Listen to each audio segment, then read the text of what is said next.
시청자 여러분 안녕하십니까? 김동수입니다. 요즘 국민들이 초미의 관심사가 뭡니까? 당연히 윤석열 대통령 탄핵 심판 아니겠습니까? 그런데 오늘 조선일보 헤드라인을 보니까요. 헌법 전문가 세 사람이 예상을 했는데 인용이냐, 기각이냐, 각하냐 이런 예상 기사가 나와서 여러분들에게 전해드리도록 하겠습니다. 지금 헌법재판소에서요. 윤석열 대통령 탄핵 심판이 이르면 이번 주 21일 날 나올 거라고 예상하고 있습니다. 헌재는 지난달 25일 윤석열 대통령 그 사건 변론을 종결하지 않았습니까? 그런데 오늘 17일 기준에 지금 20일째 결론을 내리지 못하고 있습니다. 노무현 전 대통령과 박근혜 전 대통령은 탄핵 심판 종결로부터 노무현 대통령은 14일, 박근혜 전 대통령은 11일이 걸렸습니다. 지금 법조계에서는요, 재판관들의 의견이 달라서 지금 평의 시간이 상당히 오래 걸린다고 해석이 나오고 있습니다. 결론을 놓고서도 헌재가 윤석열 대통령 탄핵 소추를 인용할 것이라는 전망부터 기각하거나 각하할 수 있다는 얘기가 나오고 있습니다. 그런데 오늘 그 조선일보가요. 윤석열 대통령 탄핵 인용과 기각, 각하를 예상하는 헌법 전문가들의 의견을 들어봤는데 제각각이네요. 먼저 경희대 로스쿨 교수는 정태호 교수가 있는데 이 정태호 교수는 탄핵을 인용한다는 주장을 펼치고 있습니다. 저는 여기에 제기를 좀 하고 싶은데요. 우선 정태호 그 경희대 교수의 인용에 대한 내용을 좀 보면은 재판관이 8명 아닙니까? 8대0으로 만장일치가 인용될 거라고 예상하고 있어요. 난 너무 좀 터무니없는 얘기가 아닌가 생각합니다. 그 이유는 뭐냐? 대통령이 병력을 동원해가지고 현행 헌법 질서를 침해했다는 것이라는 거야. 네? 그래서 파면을 면하기 어려운 중대한 헌법 위반이다 이런 얘기입니다. 그러면서 정태호 교수는 법리와 상식에 따라 판단한다면 인용 외에 다른 결론은 나올 수 없다 이런 얘기하는데 나는 정태호 교수한테 이런 것을 좀 제기하고 싶습니다. 헌법 77조와 개헌법에 의해서 헌법과 법률에 의해서 윤석열 대통령이 비상계엄을 한 것은 개헌법에도 있어요. 고도의 통치행위다. 고유의 권한이라고 보기 때문에 나는 내란죄도 성립이 되지 않고 국헌문란이 해당이 안 되기 때문에 이거는 각하될 사항이다. 저는 이렇게 주장하고 싶습니다. 그래서 정태호 교수가 여러 가지 탄핵 인용에 대한 내용을 언급했는데 생략하겠습니다. 자, 그러면 건국대 로스쿨 교수 황도수 교수는 탄핵을 기각해야 된다 이런 얘기입니다. 그 내용 살펴보겠습니다. 뭐 일리가 있어요. 윤석열 대통령 탄핵 소추안의 핵심은 국헌문란과 개헌법 위반이다. 나는 그렇게 보지 않아요. 개헌법도 개헌법에 의해서 헌법과 개헌법에 의해서 저는 합법적이다 이렇게 저는 보는데 국헌문란이 성립이 안 됩니다. 여러분 저는 국헌문란이라고 하는 건 뭐냐면 형법 91조에 나와 있는 거 아닙니까? 바로 권능행사가 불가능해야 돼요.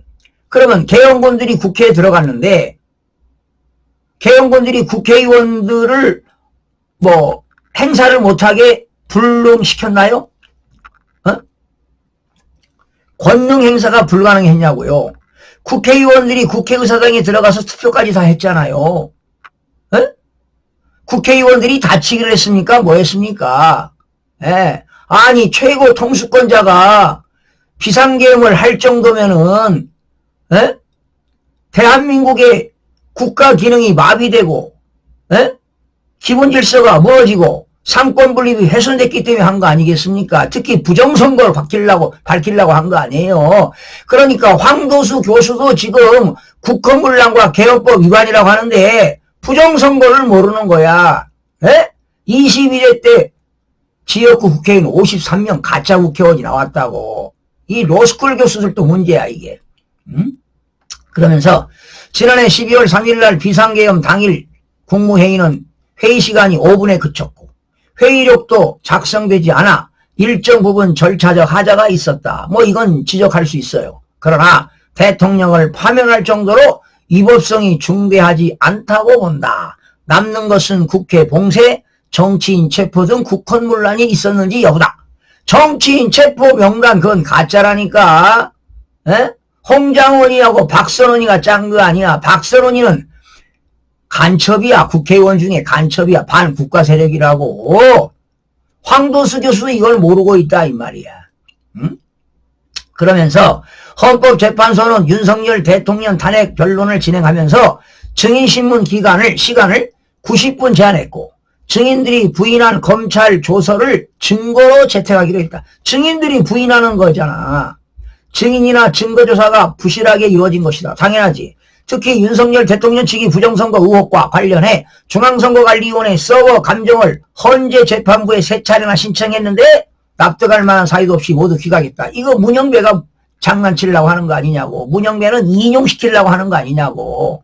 이건 잘 지적했습니다.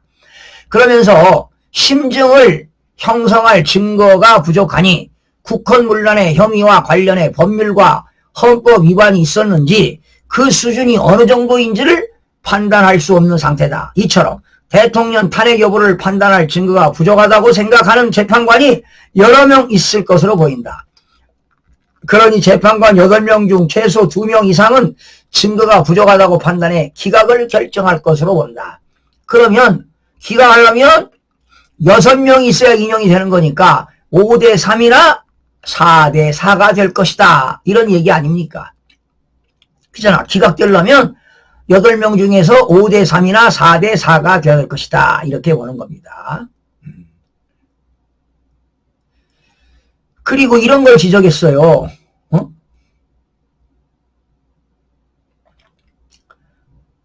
윤석열 대통령에 대한 선고는 문영배 헌재소장 권한대행과 이미선 재판관 임기가 다음 달 18일 날로 늦춰질 수도 있다. 선고 관련 재판관들의 이견이 좁혀지지 않는다면 문 권한대행 입장에서는 선고를 서두를 이유가 없다. 만에 하나 탄핵이 인용되지 않으면 진보 진영이 모두 비난이 자신에게 향할 것을 알기 때문이다. 뭐 이런 얘기도 했네요.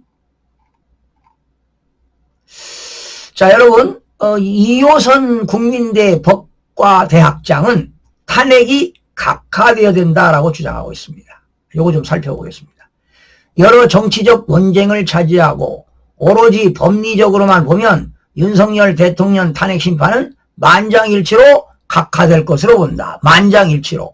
그래야 대한민국을 살리는 겁니다. 저는 그렇게 봅니다.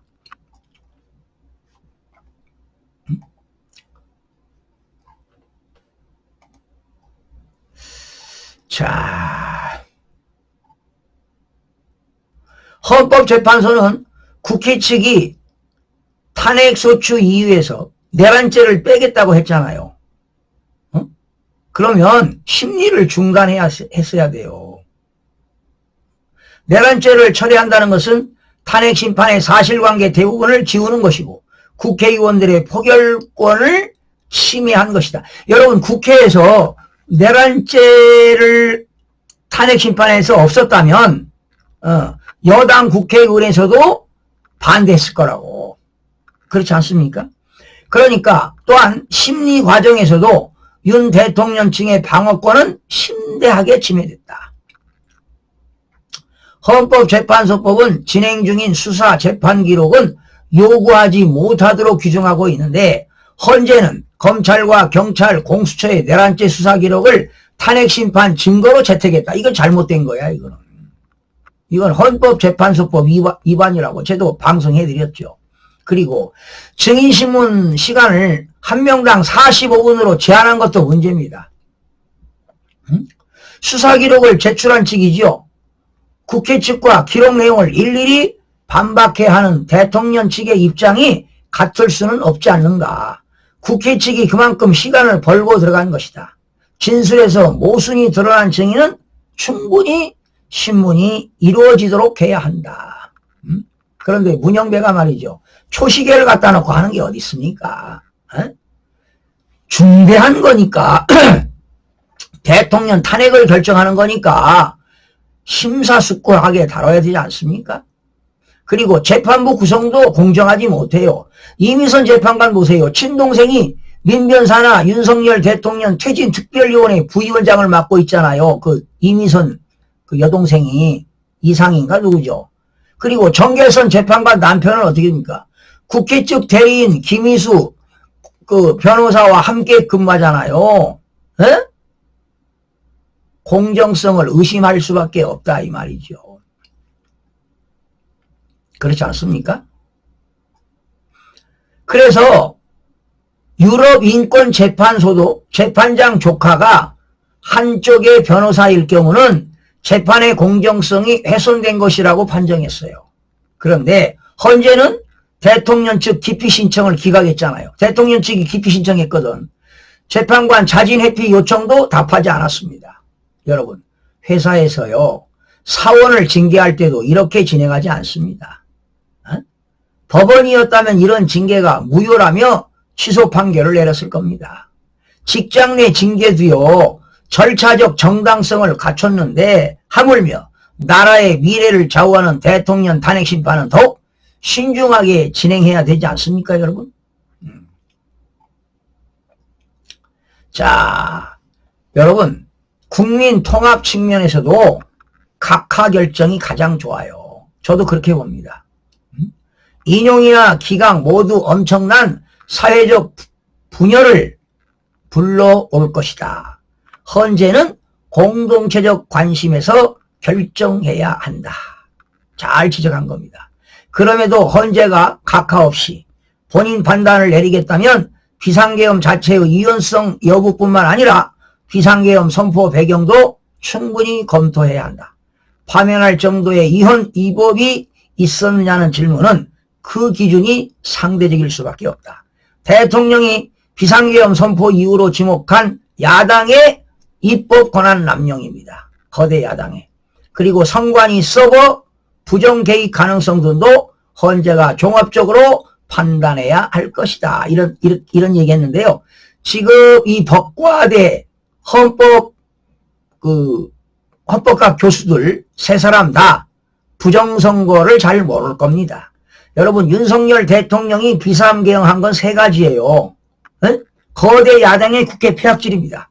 입법을 복주하고 탄핵을 남발하고 예산을 삭감하고 오로지 이재명 대표 사법 리스크, 그리고 두 번째는 부정선거 진실규명, 세 번째는 반국가 세력의 척결을 위해서 윤석열 대통령이 목숨 걸고 비상계엄을 한 거는 정말로 용감하고 훌륭한 결정이다. 저는 이렇게 보기 때문에 당연히 헌법재판소에서는 기각보다는 각하가 됨으로써 대한민국의 국민들의 그런 그 국민 통합 측면에서 좋다 이렇게 보는 것입니다. 만약에 잘못 인용이나 된다면 인용되지 않겠지만은 진짜 대한민국에 엄청난 사회적 분열이 올 것이다. 이런 걸 우리 문영배가 좀 심각하게 정말 생각해서 결정을 내려야 문영배도 살고 이미서준이도 살고 대한민국도 살고 자유민주주의도 지키고 4월 18일 날 무난하게 퇴임하지 않을까 이런 생각을 해봅니다. 시청자 여러분 고맙습니다.